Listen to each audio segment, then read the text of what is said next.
گبن لکھتا ہے کہ معتصم نے جو اس خطرناک مثال کا سب سے پہلا بانی ہے 50,000 سے زیادہ ترکوں کو دارالخلافت میں لا کر آباد کیا۔ اس نے ان کے لیے طلاکار ریشمی لباس تجویز کیے اور زرعیں ٹپکیں وردی میں شامل کیے، جس کی وجہ سے ترکی دستے دوسری فوجوں سے ممتاز نظر آتے تھے۔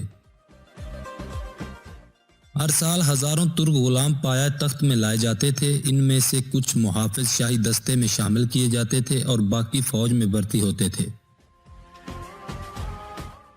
جو اپنی قابلیت میں زیادہ ممتاز ہوتے تھے وہ فوجوں کے سپہ سالار مقرر کیے جاتے تھے۔ جوں جوں ترکوں کی قوت فوج میں بڑھتی گئی، عربی دستے کم ہوتے گئے۔ ترکوں کو چونکہ خلیفہ کی خاص سرپرستی حاصل تھی، اس لیے وہ کسی کی پرواہ نہیں کرتے تھے اور بغداد کی سڑکوں پر بے تحاشا گھوڑے دوڑاتے تھے،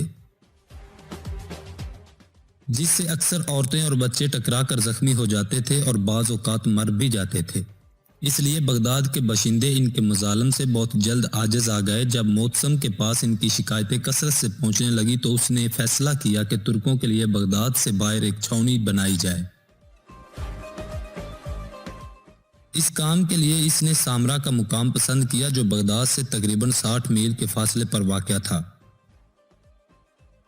یہ مقام اس کو اس قدر پسند آیا کہ اس نے اس کا نام بدل کر سرمن رائے، جس نے دیکھا خوش ہوا رکھا۔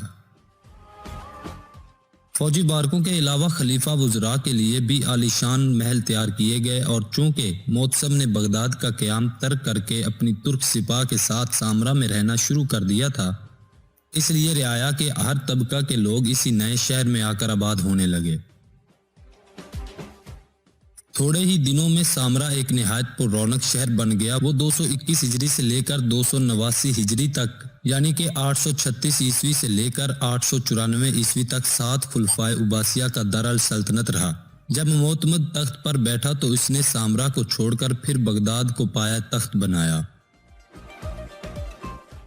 معتصم کی ترک نوازی کی وجہ سے رفتہ رفتہ ترکی شہزادے اور امراء بھی ترکستان سے آ کر سامرا میں آباد ہونے لگے، جن میں بعض بت پرست اور بعض آتش پرست اور بعض مسلمان ہو گئے تھے۔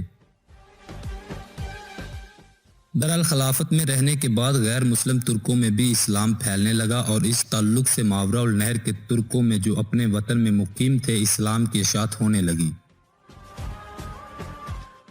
ترک سرداروں کے اسلام قبول کر لینے سے ان کی جرگے اور قبیلے بھی مسلمان ہوتے گئے۔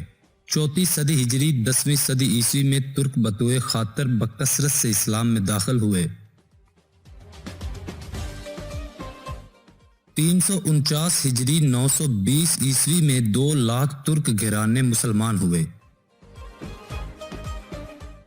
ابن اسیر کا بیان ہے کہ ماوراء النہر کی ایک ترکی قوم کے 10,000 گھرانے جو بلا ساغون اور کاشگر کے نواح میں اسلامی علاقوں پر دھاوے مارا کرتے تھے، صفر کے مہینے 435 ہجری دسمبر 1043 عیسوی میں اسلام لائے۔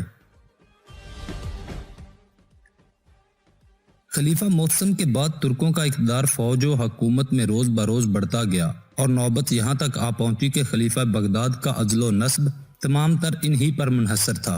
نہ صرف تخت بلکہ خلیفہ کی زندگی بھی انہی کے رحم و کرم پر تھی۔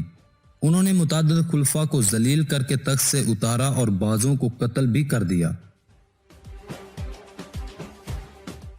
نتیجہ یہ ہوا کہ دولت عباسیہ کا زوال سلطنت کے ہر حصے میں نمایاں ہونے لگا۔ مختلف صوبوں کے گورنروں نے پایہ تخت سے آزاد ہو کر اپنی اپنی خود مختار حکومتیں قائم کر لی۔ مثلا ایرانی گورنروں نے خراسان میں طاہریہ، فارس میں صفاریہ، ماوراء النہر میں سامانیہ، آذربائیجان میں ساجیہ اور جرجان میں زیاریہ کی جداگانہ حکومتیں قائم کر لیں۔